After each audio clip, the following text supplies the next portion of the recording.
Breastfeeding.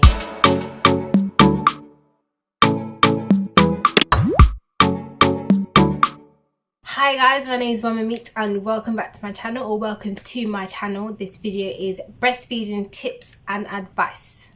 So first and foremost, number one, get advice and tips from LECHE groups, which is breastfeeding groups, or from other mums who are breastfeeding, other mums, other friends, family members who are breastfeeding or who have breastfed. If you have any questions, ask them. They're answering from experience. Number two is be patient. Be patient. Your baby may take a little bit more time to latch than another baby. So you may need to help them, maybe aid them, maybe guide them to help them get the hang of it. It's both to new of you. It's new to both of you. Number three is relax. Just relax. Relax. Did you know that controlled deep breaths actually help to decrease your stress levels? So when we're stressed, our body releases a hormone called cortisol. This is the stress hormone.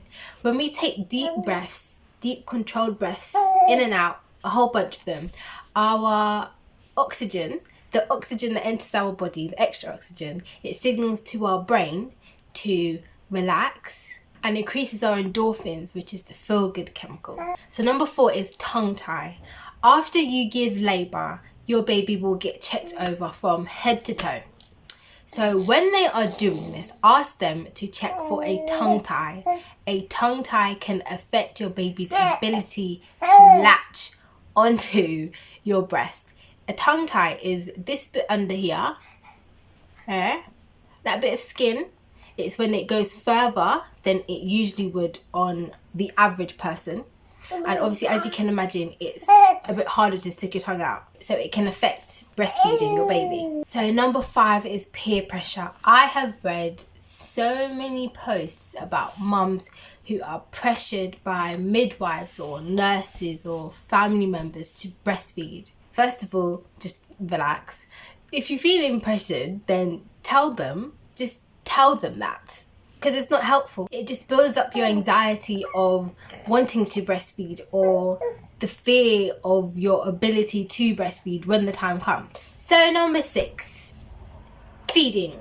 If baby feeds little than often, it's fine. If baby feeds a lot with bigger gaps, it's fine. The thing you want to just look out for is their weight gain, and if they have the right amount wet and dirty nappies. That is a good way to gauge if they're feeding enough. So number seven, stress can interfere with your letdown.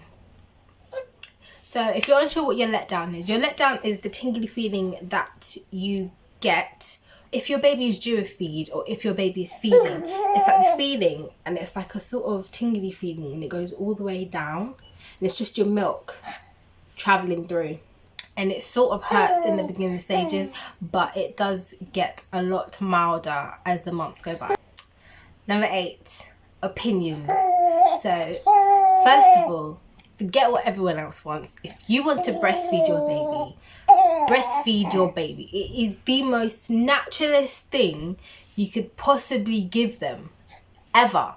It's straight from you. So if you want to breastfeed, then go ahead. If you want to breastfeed after 6 months, after 12 months, after 2-3 years old, then do it, because who cares? It's you and your baby, and it's hardly gonna harm them. It's coming from you and it's your milk. Number 9 is persevere. So persevere, because it's difficult at first. I'd say the first 4 to 6 weeks it is difficult. It can be hard to get the hang of breastfeeding in public, or it can be hard to get the hang of breastfeeding around the clock, because if you're exclusively breastfeeding, you're just breastfeeding all the time. That's what it feels like. Not far off it. It's just a really big adjustment for you both. When you're breastfeeding, you get hungrier than you would have done before you're breastfeeding, or even prior to pregnancy, to be honest. So number 10, tracking feedings. So it's okay to track your baby's feedings, when baby feeds, how long for, the gap in the hours, but try not to let it determine when you are next going to feed your baby, because your baby could be given hunger cues an hour after, an hour after their last feed, and then they're clearly hungry again, but because their usual typical time isn't for another hour, you just let them be hungry for the hour because their feed time was an hour later the day before. Feed when your baby's hungry. It's called feeding on demand. Just as we eat when we're hungry, or we want to eat exactly when we're hungry, baby's the same, and they're not as patient about it. They are still human. Number 11, get comfy. Nice and simple. Get comfortable, lay down or sit up with something resting on your back. Watch something, just relax. So number 12 is moisturize. Moisturizing your nipples with olive oil or almond oil or whatever you use to moisturize.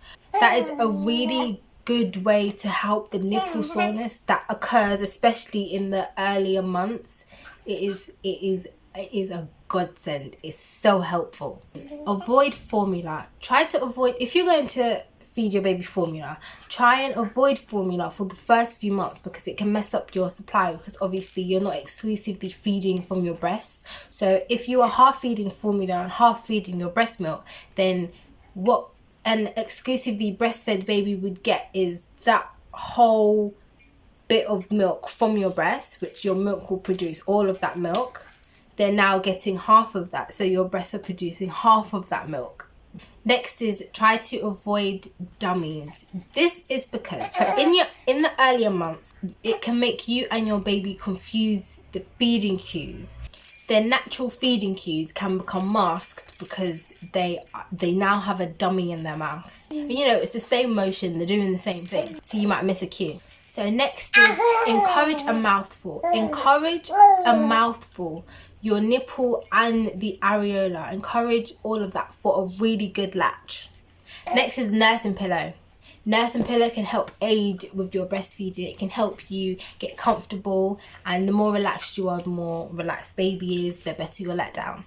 Last but not least, suckling and sucking. Sucking is when they are actually feeding. It is the suck, swallow, breathe pattern that you should be hearing, and you can hear it. So guys, that concludes today's video, and I hope it was informative. I hope you enjoyed it, and I hope you learned something new, and I will see you in my next video. Ciao.